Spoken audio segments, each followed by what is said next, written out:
ఆడపిల్లల్ని వేధింపులకు గురిచేసి ఆడపిల్లల్ని మీ అధికారంతో భయపెట్టుకొని లోబర్చుకొని వాళ్ళని మోసం చేస్తుంటే అలాంటి వాళ్ళని పార్టీ నుంచి సస్పెండ్ చేయకుండా ఆ మోసపోయిన మహిళల్ని ఈరోజు బ్లాక్మెయిల్ చేసి సెటిల్మెంట్లు చేసి వాళ్ళతోనే మీరు ఏమి జరగనట్టు మాట్లాడిస్తున్నారంటే ఈ రాష్ట్రంలో ఉన్న మహిళలు పిచ్చోళ్ళు కాదు, అందరూ గమనిస్తున్నారు. సో ఈ రాష్ట్రంలో మహిళా దినోత్సవం జరిపే అర్హత కూటమి ప్రభుత్వానికి లేదు. ముఖ్యంగా చంద్రబాబు నాయుడు గారు, పవన్ కళ్యాణ్కి అయితే అసలే లేదు.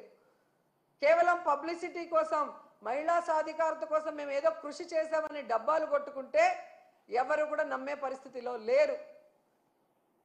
ఈ రాష్ట్రంలో మహిళలందరూ కూడా ఎదురు చూస్తున్నారు, ఎప్పుడెప్పుడు ఎన్నికలు వస్తాయా, మహిళల్ని మోసం చేసిన, మహిళల్ని దగా చేసిన, మహిళలకి వెన్నుపోటు పొడిచిన ఈ కూటమి ప్రభుత్వాన్ని కూకటి వేళ్లతో పెకిలించేయాలని ఎదురు చూస్తున్నారు. ఈ కూటమి ప్రభుత్వ నాయకులు ఒక్కటే తెలుసుకోవాలి, ఆడవాళ్ళని మోసం చేసిన ప్రభుత్వాలు, ఆడవాళ్ళని కన్నీళ్లు పెట్టించిన ప్రభుత్వాలు బాగుపడిన చరిత్రే లేదు. ఈవీఎంలని మ్యానిపులేట్ చేసుకొని అధికారంలోకి వచ్చారేమో కానీ ఈరోజు ఈ మహిళల కన్నీళ్లు శాపనార్థాలకి మీరు అడ్రస్ లేకుండా పోతారని కూడా మీకు తెలియజేసుకుంటున్నాం.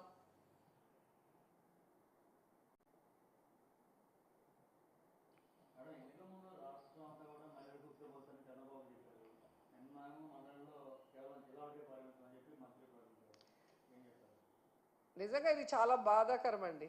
ఎందుకంటే పక్క రాష్ట్రాలలో కర్ణాటకలో కూడా ఫ్రీ బస్ అనౌన్స్ చేశారు, సక్సెస్ఫుల్గా రన్ చేస్తున్నారు.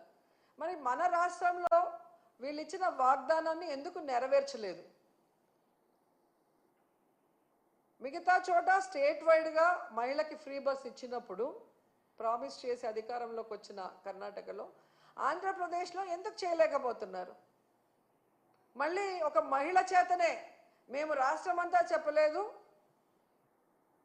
ఓన్లీ జిల్లా పరిధి వరకే అన్నారు. కనీసం మీ